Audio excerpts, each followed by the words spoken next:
সেদিন প্রচণ্ড ঠান্ডা পড়েছিল। বাইরে ছিল হাট কাঁপানো ঠান্ডা আর প্রবল বাতাস। আমার ঘরের জানালা ঠিকমতো বন্ধ হচ্ছিল না, তাই আমার ভাগ্নে এসে বলল, মামি, আমি আজ আপনার ঘরে থাকতে চাই। তার কথা শুনে আমি তাকে আমার বিছানার এক পাশে জায়গা করে দিলাম। রাত গভীর হতে তাপমাত্রা আরও কমতে শুরু করল। হঠাৎ সে বলল, মামি, ঠান্ডায় আর টিকতে পারছি না, আমি আপনার পাশে শোব। আমি কিছু না ভেবে তাকে পাশে জায়গা দিলাম। তারপর মাঝরাতে হঠাৎ সে আমাকে, আমি অর্পিতা। আমি দেখতে অনেক সুন্দর ছিলাম। গায়ের রং ছিল একদমই ফর্সা। নিজের শরীরের অনেক যত্ন নিতাম, তাই আমার তেমন বয়স বোঝা যায় না। আমি সব সময় হালকা পোশাক বা ছোট আকারের পোশাক পরতে অনেক ভালোবাসতাম, যা আমাকে আরও অনেক আকর্ষণীয় করে তুলত। সেদিন আমি শহরের একটি পার্কের পাশে গিয়েছিলাম। পার্কের পার্কিং এলাকায় অনেক ভিড় ছিল। আমি একটু এগিয়ে দেখি আমার পুরনো বান্ধবী সেখানে দাঁড়িয়ে আছে, আর তার ছেলে পাশে বসে রয়েছে। তার চেহারা দেখে মনে হলো হয়তো সে কোনো দুর্ঘটনার শিকার হয়েছে। আমি তৎক্ষণাৎ তাকে গাড়িতে তুললাম এবং হাসপাতালে নিয়ে গেলাম। তার অবস্থা খুব গুরুতর ছিল। হাসপাতালে পৌঁছে তাকে ভর্তি করালাম। ফর্ম পূরণ করার পর যখন আমি তার ছেলের পাশে বসলাম, তখন সে আমার দিকে তাকিয়ে মৃদু হেসে বলল, আপনি আমাদের জন্য যেন একজন দেবদূত হয়ে এসেছেন। ধন্যবাদ। ছেলেটির বয়স 15 হবে, সে হয়তো তখনও আমাকে চিনতে পারেনি। আমি তাকে বললাম, আমি তোমার মায়ের পুরনো বন্ধু।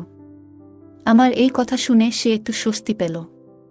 এরপর আমি তাদের পাশে থেকে যতটা সম্ভব সাহায্য করার চেষ্টা করলাম। সেদিনের সেই মুহূর্ত আমার জীবনে খুবই স্মরণীয় হয়ে থাকবে। এটা আমাকে আরও একবার মনে করিয়ে দিয়েছে জীবন কতটা অনিশ্চিত, আর সাহায্যের হাত বাড়িয়ে দেওয়া কতটা জরুরি। আমার নাম ঈশান। আমি সেদিন তোমার সঙ্গেই দেখা করতে যাচ্ছিলাম, কিন্তু পথে একটি মর্মান্তিক ঘটনা ঘটে গেল। আমার বান্ধবীর ছেলে বলল, হাসপাতালে পৌঁছে যখন তোমার মায়ের খবর জানতে চাইলাম, তখন তুমি ভয় আর অশ্রুতে ভেঙে পড়েছিলে। আমাকে জড়িয়ে ধরে তুমি কাঁপা গলায় বলেছিলে, মামি, মা তো ঠিক হয়ে যাবেন, তাই না? ডাক্তাররা তোমাকে ভেতরে নিয়ে গেল কেন? মায়ের কিছু হবে না তো? তার এই প্রশ্নগুলো যেন আমার হৃদয়কে বিদ্ধ করছিল। আমি তার মাথায় হাত রেখে বললাম, চিন্তা করো না, আমরা সবাই তোমার মায়ের পাশে আছি, কিছুই হবে না। আমার কথা শুনে সে একটু শান্ত হল। কিছুক্ষণ পর ডাক্তার বাইরে এলেন এবং আমাকে একান্তে তার কেবিনে ডেকে নিলেন। আমি আশঙ্কার সাথে তার কথা শুনছিলাম। ডাক্তার জানালেন তার মায়ের মাথায় আঘাত লেগেছে, আর সেই আঘাতের কারণে তিনি কোমায় চলে গেছেন। তার কথা শুনে আমি স্তব্ধ হয়ে গিয়েছিলাম। ডাক্তার আমাকে জানালেন যে আমার বন্ধু বৈশালীকে পুরোপুরি সুস্থ হতে সময় লাগবে, কয়েকদিন, কয়েক মাস বা এমনকি কয়েক বছরও। তার অবস্থার গুরুত্ব বিবেচনা করে তাকে আইসিইউতে রাখা হয়েছে। ডাক্তারদের কথা শোনার পর আমি বাইরে এসে বৈশালীর ছেলের সঙ্গে কথা বললাম। তাকে বললাম, ডাক্তার বলেছেন তোমার মায়ের চিকিৎসা চলবে, আর তাকে কিছুদিন হাসপাতালে থাকতে হবে। আমার কথা শুনে সে উদ্বিগ্ন হয়ে বলল, তাহলে আমি কোথায় থাকব? মা যদি এখানে থাকেন, আমি একা কিভাবে থাকব? আমি তাকে আশ্বস্ত করে বললাম, তুমি চিন্তা করো না, যতদিন তোমার মা সুস্থ না হন তুমি আমার সঙ্গেই থাকবে। তোমার মায়ের জন্য হাসপাতালের সমস্ত দায়িত্ব আমি নেব, কারণ সে আমার খুব কাছের একজন বন্ধু। এরপর আমি জানতে চাইলাম, তোমার বাবার কথা কি ভাবছ? তিনি কোথায় আছেন? সে মাথা নিচু করে বলল, মায়ের সঙ্গে বাবার ঝগড়া হয়েছিল। তারপরে মা রাগ করে আমাকে নিয়ে এখানে চলে এসেছিলেন। আমি বাবার কাছে ফিরে যেতে পারবো না, কারণ তার কাজ বাইরে, আর তিনি এখন কোনো গ্রামে আছেন তাও জানি না। এমনকি আমি নিজেও তার সঙ্গে দূরত্ব বজায় রেখেছি। হয়তো তিনি আমার উপর রাগ করেছেন। আমি তাকে বললাম, তুমি এসব নিয়ে চিন্তা করো না, যতদিন তোমার মা সুস্থ না হন তুমি আমার সঙ্গেই থাকবে। আমরা একসঙ্গে সবকিছু সামলাব। তারপর আমরা দুজনেই হাসপাতালের পরিবেশে থাকতে পারছিলাম না, তাই আমি একজন নার্সের সঙ্গে কথা বললাম এবং তার সাহায্য চাইলাম যাতে বৈশালীর চিকিৎসার প্রক্রিয়া সঠিকভাবে এগিয়ে যায়। বৈশালীর চিকিৎসার দায়িত্ব নেওয়ার পর বুঝতে পারলাম হাসপাতালে দীর্ঘ সময় থাকা আমার পক্ষে সম্ভব নয়, কারণ আমার কাজের দায়িত্বও ছিল। তাই আমি তার ছেলে ঈশানকে আমার বাড়িতে নিয়ে এলাম। বাড়ি আসার পথে তার জন্য কিছু প্রয়োজনীয় পোশাক কিনে দিলাম, কারণ তার কাছে তেমন কিছুই ছিল না। সেদিন ঈশান খুবই মনমরা ছিল। রাতে আমি অনেকবার তার রুমের সামনে গিয়ে দেখেছি সে কেমন আছে। জানতাম সময়ের সঙ্গে সঙ্গে সে স্বাভাবিক হয়ে উঠবে। পরের কয়েকদিন আমি তাকে হাসপাতালে নিয়ে গিয়ে তার মায়ের সঙ্গে দেখা করিয়েছিলাম। এছাড়া বৈশালীর দেখভালের জন্য আমি হাসপাতালে নার্সদের সঙ্গে কথা বললাম এবং তাদের সাহায্যের জন্য অর্থ প্রদান করলাম। কারণ প্রতিদিন সেখানে যাওয়া আমার পক্ষে সম্ভব ছিল না। ধীরে ধীরে ঈশান আমার বাড়ির পরিবেশে মানিয়ে নিতে শুরু করল। তবে বাড়িতে দীর্ঘ সময় কাটাতে গিয়ে সে একটু একঘেয়েমিতে পড়ে যাচ্ছিল। আমি তাকে বললাম, ঈশান, পরের বছর তোমার কলেজ শুরু হবে। তোমার শরীরও ভালো আছে। তুমি যদি চাও তাহলে জিমে ভর্তি হতে পার। আমার পরিচিত একটি ভালো জিম আছে, সেখানে তোমার ভর্তি করিয়ে দিতে পারি। এছাড়া তুমি ডান্স ক্লাস বা মিউজিক ক্লাসেও যোগ দিতে পারো। এতে তোমার সময় ভালো কাটবে এবং একঘেয়েমি দূর হবে। প্রথমে সে দ্বিধা করলেও আমার উৎসাহে সে জিম এবং ক্লাসে যোগ দিল। ধীরে ধীরে সেখানে তার নতুন বন্ধুরা তৈরি হল এবং তার মন ভালো হতে লাগল। ঈশান এখন নিজের জন্য আরও যত্ন নেওয়া শুরু করল। জীবন নিয়ে তার দৃষ্টিভঙ্গি ধীরে ধীরে বদলে যাচ্ছিল।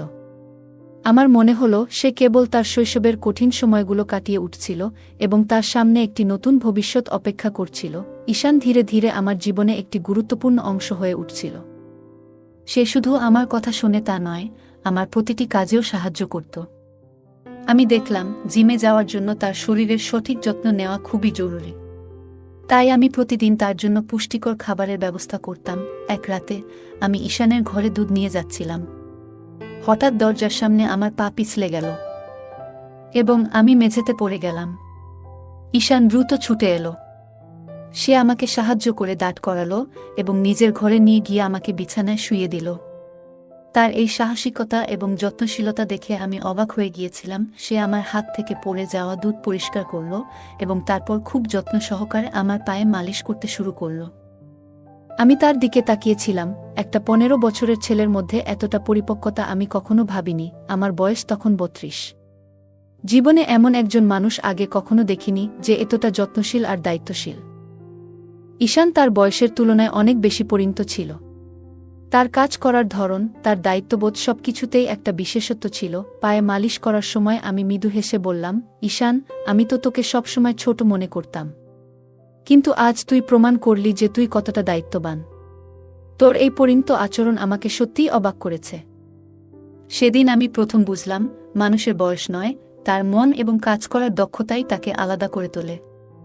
ঈশানের এই যত্নশীলতা আমার জীবনে নতুন এক সম্পর্কের ভিত্তি তৈরি করল, যা শুধুই বিশ্বাস এবং পারস্পরিক সম্মানের উপর দাঁড়িয়েছিল। ঈশান ধীরে ধীরে তার জীবনকে নতুন পথে নিয়ে যাচ্ছিল। তার জিমে যাওয়া এবং নিয়মিত পুষ্টিকর খাবার গ্রহণের ফলে সে শরীরে শক্তি এবং মনে আত্মবিশ্বাস অর্জন করছিল। একদিন মজা করে আমি তাকে বললাম, ঈশান, এত শক্তি তোর কোথা থেকে আসে? তুই কি খাস যে এত তাড়াতাড়ি এত শক্তিশালী হয়ে গেছিস? সে হেসে বলল, মামি, আমি এখন আর ছোট নেই। আমি বড় হয়ে গেছি। তুমি আমাকে এবং আমার মাকে যেভাবে সাহায্য করেছেন তার জন্য আমি তোমার কাছে চিরকৃতজ্ঞ। আমি এখন তোমার জন্য কিছু করতে চাই। তার এই কথাগুলো আমাকে স্পর্শ করল। ঈশান তার কৃতজ্ঞতা প্রকাশ করার পাশাপাশি আমাকে সম্মানও জানাচ্ছিল। এরপর সে আমাকে বলল, মামি, যদি তোমার কোনো আপত্তি না থাকে, আমি রাতে তোমার ঘরে থাকতে পারি? যদি তোমার কোনো সাহায্যের প্রয়োজন হয়, আমি পাশে থাকব। ঈশান সত্যিই খুব যত্নশীল এবং সাহায্যপ্রবণ ছেলে। আমি তার প্রস্তাবে সম্মতি দিলাম। বাড়িতে আমি একাই থাকতাম, তাই আরামের জন্য হালকা পোশাক পরার অভ্যাস ছিল। ঈশান বাড়িতে থাকার সময়ও আমি আমার স্বাভাবিক অভ্যাসে কোনো পরিবর্তন আনিনি। রাতে ঈশান মৃদু স্বরে বলল, মামি, আমাদের জিম ক্লাসে অনেক মেয়ে আসে যারা স্টাইলিশ পোশাক পরে, কিন্তু আমি কখনো তাদের নিয়ে তেমন কিছু ভাবিনি, কারণ তারা তোমার থেকে তুলনামূলকভাবে কম সুন্দর মনে হয়। তুমি সত্যিই খুব সুন্দর। তোমার পরা পোশাক সব সময় তোমার ব্যক্তিত্বকে আরও আকর্ষণীয় করে তোলে। তার এই সোজাসাপটা এবং প্রশংসাসূচক কথা শুনে আমি মৃদু হেসে বললাম, তোর কথা শুনে ভালো লাগলো ঈশান। সেদিন আমি বুঝলাম, ঈশান শুধু শারীরিকভাবে নয়, মানসিকভাবেও অনেক পরিণত হয়েছে। তার এই প্রশংসা এবং কৃতজ্ঞতার অনুভূতি আমাদের সম্পর্ককে আরও গভীর ও বিশ্বাসভিত্তিক করে তুলল। একদিন সন্ধ্যায় ঈশান আমার কাছে এসে বলল, মামি, তুমি আমার জন্য যা করেছ তার জন্য আমি সত্যিই কৃতজ্ঞ। আমি মৃদু হেসে তার মাথায় হাত বুলিয়ে বললাম, তুই এত প্রশংসা করিস না। এখন ঘুমিয়ে পড় সকালে তোকে ক্লাসে যেতে হবে আর আমাকে অফিসে।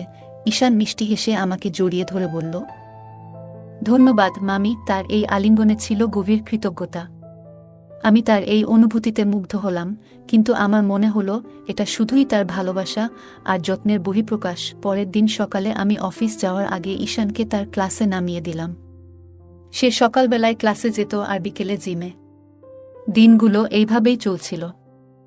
কিন্তু কয়েকদিনের মধ্যে আমি লক্ষ্য করলাম ঈশানের আচরণ কিছুটা বদলে গেছে।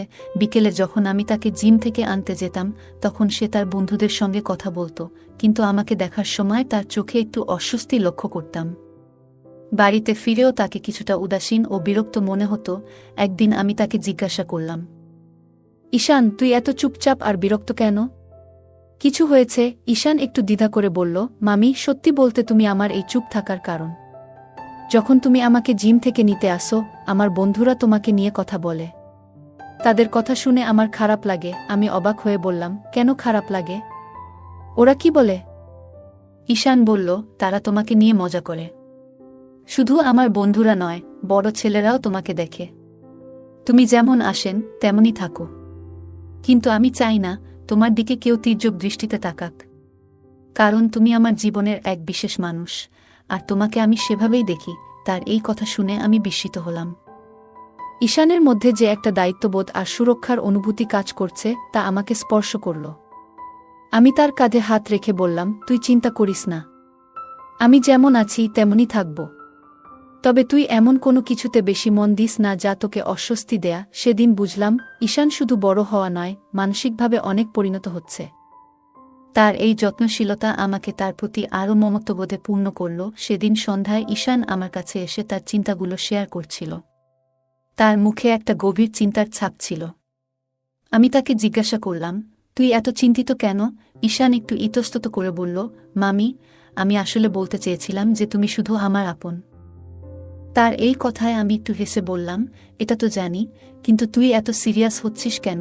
ঈশান লজ্জায় একটু মাথা নিচু করে বলল, আমি আসলে তোমাকে খুব ভালোবাসি, কিন্তু মামি হিসেবে। তুমি আমাকে আর মাকে এত সাহায্য করেছ, সেটা আমি কখনো ভুলতে পারবো না। সেদিন রাতে সে আবার আমার ঘরে এসে ঘুমানোর বায়না করল। কিন্তু আগের দিন রাতে তার ঘুমানোর সময়কার অস্থিরতা দেখে আমি তাকে তার নিজের ঘরে ঘুমানোর কথা বললাম, তুই নিজের ঘরে ভালো করে ঘুমা, আমি তো পাশের ঘরেই আছি। পরের দিন অফিস থেকে ফিরে আমি ঈশানকে জিম থেকে আনতে গেলাম। আগের দিনের তার কথাগুলো মনে পড়ে গেল। একটু মজা করার জন্য আমি সেদিন একটু ভিন্ন পোশাক পরে গেলাম, যা আগের দিনের পোশাকের চেয়েও একটু ছোট হবে। যখন জিমের বাইরে দাঁড়িয়ে স্কুটির হর্ন বাজাচ্ছিলাম, ঈশান জানালা দিয়ে আমাকে দেখছিল। তার কয়েকজন বন্ধু তখন তার সঙ্গে ছিল। আমি তাকে একটু মজা করার জন্য চমকে দিতে চেয়েছিলাম। কিছুক্ষণ পর ঈশান দৌড়ে এসে আমার পেছনে বসে বলল, মামি, তুমি যা করছো সবই আমার জন্য স্পেশাল, কিন্তু তুমি এমন করে আমাকে আর চমক দিও না। তার এই সরল কথায় আমার মন ভরে গেল। ঈশান ধীরে ধীরে পরিণত হচ্ছিল।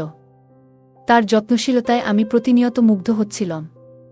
এটাই ছিল আমাদের সম্পর্কের গভীর বন্ধন, যেখানে আমরা একে অপরের প্রতি মমতা ও ভালোবাসা দেখাতাম। আমরা তখন বাইকে ছিলাম। আমার মনে হচ্ছিল কিছু একটা অস্বাভাবিক ঘটছে, কিন্তু তেমন গুরুত্ব দেইনি। হঠাৎ সে আরও কাছে এসে আমাকে ধরে বসল। এক হাত রাখল আমার হাঁটুতে আর অন্য হাত কোমরে। আমাদের মধ্যে কোনো দূরত্বই যেন ছিল না, এতটাই ঘনিষ্ঠ হয়ে বসেছিল। সময় গড়িয়ে সন্ধ্যা নামতে শুরু করেছিল। তার এমন আচরণে আমি ভীষণ অস্বস্তি অনুভব করছিলাম। আমি গাড়ি রাস্তার পাশে থামিয়ে তাকে নামতে বললাম। সে নামার পর আমি রাগী গলায় বললাম, তুমি এটা কি করছো? তুমি কি জানো তুমি কিভাবে আমাকে স্পর্শ করছো? সে হেসে বলল, তুমি যদি আমাকে চমকে দিতে পারো, আমি কি একটু মজা করতে পারি না?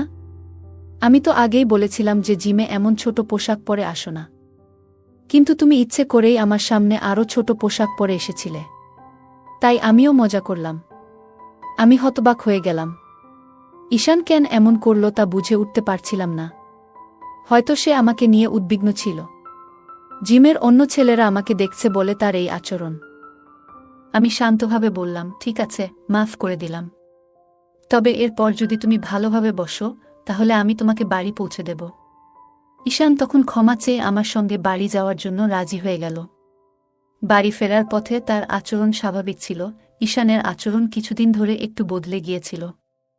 সে আগে আমার প্রতি খুবই সম্মান দেখাত, তবে হঠাৎ করেই তার চোখে একটা অদ্ভুত পরিবর্তন আমি টের পেয়েছিলাম।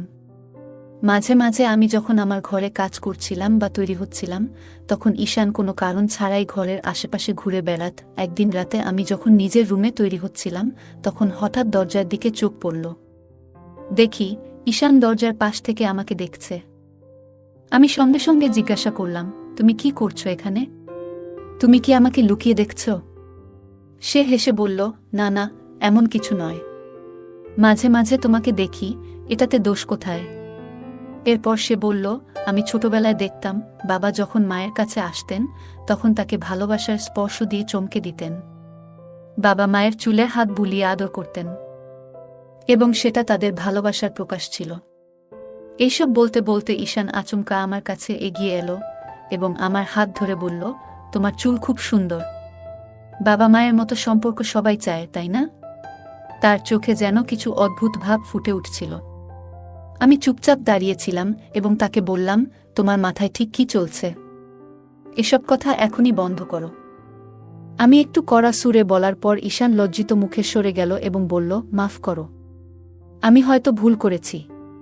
ঈশান আমার হাত ধরে বলল, মামি, তুমি জানো মা বাবার ভালোবাসা দেখে বড় হয়েছি। এখন মা এতদিন অসুস্থ থাকায় আমি সেই মুহূর্তগুলো আর দেখতে পাই না। আমি তাকে বুঝিয়ে বললাম, তোমার মা ঠিক হয়ে যাবে। সবকিছু আবার আগের মতো হয়ে উঠবে। তুমি ধৈর্য রাখো। পরের দিন রাতে ঈশান এসে বলল, মামি, আজ রাতে খুব ঠান্ডা পড়ছে। আমার ঘরের জানালা ঠিকমতো বন্ধ হচ্ছে না। এমন হলে আমি অসুস্থ হয়ে যাব। আজ রাতে তোমার রুমে থাকতে দাও না। আমি তাকে বললাম, তোমার ঘরের জানালাটা দেখে ঠিক করে দিই, কিন্তু সে আমাকে দেখতেও দিল না। সে জোর করে বলল, আমি তোমার রুমেই ঘুমাবো। ঠান্ডায় কাঁপতে কাঁপতে সে আমার পাশে এসে শুয়ে পড়ল। আমি কিছু বলার আগেই দেখলাম সে আমার কম্বলের ভেতরে ঢুকে গেছে। কম্বলের নিচে তার হাত আমার দিকে এগিয়ে এলো। সে ফিসফিসিয়ে বলল, মামি, তুমি জানো তুমি কত সুন্দর, কিন্তু তোমার জীবনে একটাই অভাব, সেটা হলো সঙ্গ। তুমি এমন একজন মেয়ে যার জীবন একা থাকা উচিত নয়। আমি শান্তভাবে তাকে বললাম, তুমি এখন শুয়ে থাকো, আমি সব কিছু ঠিক রাখব। তবে তোমার এই চিন্তাভাবনা বন্ধ করো। ঈশান হঠাৎ করে আমার দিকে এগিয়ে এসে বলল, তোমার সৌন্দর্য আমাকে মুগ্ধ করে। আমি আর দূরে থাকতে পারছি না। আজ থেকে তোমার যত্ন নেওয়ার দায়িত্ব আমার। তার আচরণে আমি অবাক হয়ে গেলাম। সে আমার কাছে এসে ফিসফিসিয়ে কিছু বলতে চাইল, কিন্তু তার চোখে একটা অদ্ভুত দৃষ্টি ছিল। আমি সতর্ক হয়ে গেলাম। হঠাৎ বুঝতে পারলাম সে কিছু করতে চাইছে যা অস্বাভাবিক। আমি দ্রুত চিৎকার করে উঠলাম, ঈশান, তুমি কি করছো? এখান থেকে সরে যাও। আমার আওয়াজে পাশের ঘরে থাকা কুলদীপ উঠে এলো। লাইট জ্বালিয়ে সে পরিস্থিতি বুঝতে পারল। কুলদীপ ছিল ঈশানের বাবা, যার সাথে আমার গোপন সম্পর্ক ছিল। সে আমার পাশের ঘরেই আমার জন্য অপেক্ষা করছিল। কুলদীপ এগিয়ে এসে ঈশানকে বলল, তুমি এভাবে আচরণ করছো কেন? এটা কি ঠিক? ঈশান একটু থেমে বলল, আমি জানি না কেন, কিন্তু আমি নিজের আচরণ নিয়ন্ত্রণ করতে পারছি না। আমি কুলদীপের দিকে তাকিয়ে বললাম, তোমার ছেলের এই আচরণ আমার জন্য খুব অস্বস্তিকর। তুমি তার সাথে কথা বলো এবং বোঝাও যে এই ধরনের আচরণ গ্রহণযোগ্য নয়। কুলদীপ ঈশানকে নিয়ে বাইরে চলে গেল, আর আমি মনে মনে ভাবলাম, এমন পরিস্থিতি যাতে আর না হয় তার জন্য সবাইকে সতর্ক হতে হবে। ঈশান আমার দিকে তেড়ে এলো, কিন্তু তখনই কুলদীপ তাকে ধরে থামিয়ে দিল। ঈশান রাগে বলল, তোমার কথাগুলো শুনে আমি আর চুপ থাকতে পারছি না। তুমি জানো, কিছুদিন আগে আমার হাতে একটা চিঠি এসেছে। সেটা আমার মায়ের লেখা। যখন আমি সেটা পড়লাম তখন সবকিছু পরিষ্কার হলো। সে থেমে একটু গভীর নিঃশ্বাস নিয়ে বলল, গত কয়েক মাস ধরে মা বাবার মধ্যে অশান্তি চলছিল। শুরুতে আমি কিছুই বুঝতে পারছিলাম না, কিন্তু ধীরে ধীরে জানলাম বাবার জীবনে অন্য একজন নারী এসেছে। সেই কারণেই তাদের সম্পর্ক এতটা খারাপের দিকে গেছে। আমি স্তব্ধ হয়ে তার কথা শুনছিলাম। ঈশান বলল, মাকে জিজ্ঞেস করেছিলাম, কিন্তু মা কখনো বাবার সম্পর্কে খারাপ কিছু বলেনি। একদিন গার্ডেনে মা তোমার সঙ্গে কথা বলেছিল, সেটা আমি শুনেছিলাম। পরে যখন মায়ের অ্যাক্সিডেন্ট হলো, তখন হাসপাতালে থাকা অবস্থায় সেই চিঠিটার কথা জানলাম। আমি জানি তুমি সেই চিঠিটা লুকিয়ে রেখেছিলে। তার চোখে রাগ আর কষ্ট মিশেছিল। সে বলল, তোমার মতো মানুষদের কারণে মানুষ বিশ্বাস হারায়। তুমি কিভাবে অন্যের জীবনে এতটা নষ্টামি করতে পারো? তোমার মতো মানুষ কখনো কারো সত্যিকারের ভালোবাসা পেতে পারে না। আমার মা শেষ পর্যন্ত তোমার মতো একজনের কারণে এই অবস্থায় পড়েছে। আমি হতবাক হয়ে গেলাম, কিছু বলার ভাষা হারিয়ে ফেলেছিলাম। কুলদীপ তাকে শান্ত করার চেষ্টা করছিল। পুরো পরিস্থিতি এতটাই জটিল হয়ে উঠেছিল যে মনে হলো কিছু সম্পর্ক কখনো সহজে মিটমাট করা যায় না। সাম্প্রতিক সময়ে আমার মা এক ধরনের মানসিক অশান্তিতে ভুগছিল। তাকে প্রায়ই একটি ইনজেকশন নিতে দেখা যেত। আমি যখন কারণ জানতে চাইতাম, সে বলতো এটা একটা সাধারণ ক্যালসিয়াম ইনজেকশন। কিন্তু একদিন আমি ডাক্তারকে কথা বলতে শুনে বুঝতে পারি যে বিষয়টা মোটেই সাধারণ নয়। ডাক্তার জানিয়েছিলেন ইনজেকশনের কারণে তার শরীরে একাধিক সমস্যা তৈরি হয়েছে এবং এর ফলেই সে একদিন হঠাৎ করে অচেতন হয়ে পড়ে। সেখান থেকেই শুরু হয় তার আরও বড় সমস্যার পথচলা। এই ঘটনাগুলো আমাকে ভীষণ অবাক করে দেয়। তখন ঈশান বলে উঠল, আমার মা এতদিন ধরে যে সমস্যার মধ্যে দিয়ে যাচ্ছিলেন তার মূল কারণ তুমি তাকে এমন এক ভুল পথে নিয়ে গেছ যেখান থেকে সে আর ফিরে আসতে পারেনি। এই হাই ডোজ ইনজেকশনই তাকে শেষ পর্যন্ত কোমায় পাঠিয়েছে। আমি চুপচাপ দাঁড়িয়েছিলাম। সত্যি বলতে আমার ভিতর এক ধরনের অপরাধবোধ ছিল। ঈশান আরও বলল, আমি মায়ের ব্যাগ থেকে সেই ইনজেকশন পেয়েছি। মা শুধু ভুক্তভোগী, তার নিজের কোনো দোষ ছিল না। কিন্তু তোমার ভুলের শাস্তি আজ সে পেয়েছে। এখন সময় এসেছে তুমি নিজেও সেই শাস্তি পাও। তার এই কথাগুলো আমাকে স্তব্ধ করে দিল। আমি বুঝতে পারছিলাম না কি বলবো। আমার মুখ থেকে শব্দ বের হচ্ছিল না। সত্যি বলতে আমিও অনেক বড় ভুল করেছি। তবে এই ভুলের জন্য আমি একা দায়ী নই। কুলদীপও সমানভাবে জড়িত। আমি কুলদীপের প্রতি পাগলের মতো আসক্ত ছিলাম। যদিও জানতাম সে বিবাহিত, তবুও তাকে ছেড়ে যেতে পারিনি। আমাদের সম্পর্কের জটিলতা বাড়তেই থাকে। একসময় আমি ঈশানকে তার মায়ের অভাব পূরণের প্রতিশ্রুতি দিয়েছিলাম এবং কুলদীপও তার স্ত্রী থেকে দূরে থাকার সিদ্ধান্ত নিয়েছিল। কিন্তু বিধাতা যেন আমাদের জীবনে অন্য কিছু লিখেছিলেন। একদিন কুলদীপ আমার দেওয়া আংটিটা ফিরিয়ে দিয়ে বলল, আজ থেকে আমি আমার স্ত্রী এবং ছেলের কাছে ফিরে যাব। আমি তাদের অনেক কষ্ট দিয়েছি, এবার তাদের জন্য কিছু করব। আমাদের সম্পর্ক এখানেই শেষ। আমি কুলদীপের কথা শুনে বোবা হয়ে গিয়েছিলাম। আমাদের জীবনে ঘটে যাওয়া ঘটনাগুলো যেন একটি শিক্ষার মতো ছিল। কিছু সম্পর্ক কখনো মেরামত করা যায় না। কুলদীপ বলল, আমি আর আমার ছেলেকে কোনো দুঃখ দিতে চাই না। যদি আবার তাদের কষ্ট দিই তবে ঈশ্বর আমাকে ক্ষমা করবেন না। আমার স্ত্রী আমাকে এমন এক অপরাধী বানিয়েছে যার বোঝা আর আমি বহন করতে পারছি না। তুমি দয়া করে আমার জীবন থেকে সরে যাও। আর কখনো কোনো বিবাহিত মানুষের সঙ্গে সম্পর্ক গড়ে তুলো না। সেদিন কুলদীপ আমাকে ছেড়ে চলে গেল। আমি আবার একা হয়ে পড়লাম। আমার এই একাকিত্বের পেছনে ছিল আমার নিজের স্বার্থপরতা আর মিথ্যা অহংকার। আমি এতটাই কুলদীপের প্রেমে অন্ধ হয়ে গিয়েছিলাম যে কখনো ভাবিনি তার স্ত্রী আর সন্তান আছে। আমি যদি কুলদীপের জীবনে প্রবেশ করি তবে তার পরিবারের কি হবে, এই কথাগুলো আগে ভাবলে হয়তো আজ আমাকে এই অনুশোচনার ভার বইতে হতো না। কুলদীপ তার পরিবারের কাছে ফিরে গেল, কিন্তু আমার হৃদয় থেকে তাকে সরানো সম্ভব হল না। আমি নিজেও জানতাম না এই একতরফা প্রেম আমাকে কোথায় নিয়ে যাবে। মানুষ সবসময় অন্যের থেকে কিছু ছিনিয়ে নিতে চায়, কিন্তু এর ফলে সে কখনোই সুখী হয় না। হোক সেটা খাবারের টুকরো বা কারো ভালোবাসা। যতই হিংসা করো, ঈশ্বর ততই আমাদের আরও অসন্তুষ্ট রাখেন। আজকের এই গল্প থেকে আমরা শিখি যে সত্যিকারের অধিকার যার, সে তা একদিন ফিরে পায়। আর অন্য কারো সুখ কেড়ে নেওয়ার চেষ্টা করলে তার ফলাফল কখনোই ভালো হয় না। কুলদীপ তার প্রকৃত অধিকার ফিরে পেল, আর অর্পিতা একাকিত্বে ডুবে গেল। মানুষ অন্যের কাছ থেকে যা ইচ্ছা কেড়ে নিতে পারে, কিন্তু ভাগ্যকে কখনো বদলাতে পারে না। তাই আমাদের উচিত নিজের যা আছে তাতেই সন্তুষ্ট থাকা। অন্যের সুখ দেখে ঈর্ষা না করে নিজের জীবনে ইতিবাচক চিন্তা রাখা। বন্ধুরা, এই গল্পটি কেমন লাগলো? যদি ভালো লেগে থাকে তাহলে ভিডিওটি লাইক করুন এবং আমাদের চ্যানেলটি সাবস্ক্রাইব করুন। সাথেই থাকুন নতুন গল্পের জন্য। আর নোটিফিকেশন পেতে বেল আইকনটি চাপুন। ধন্যবাদ।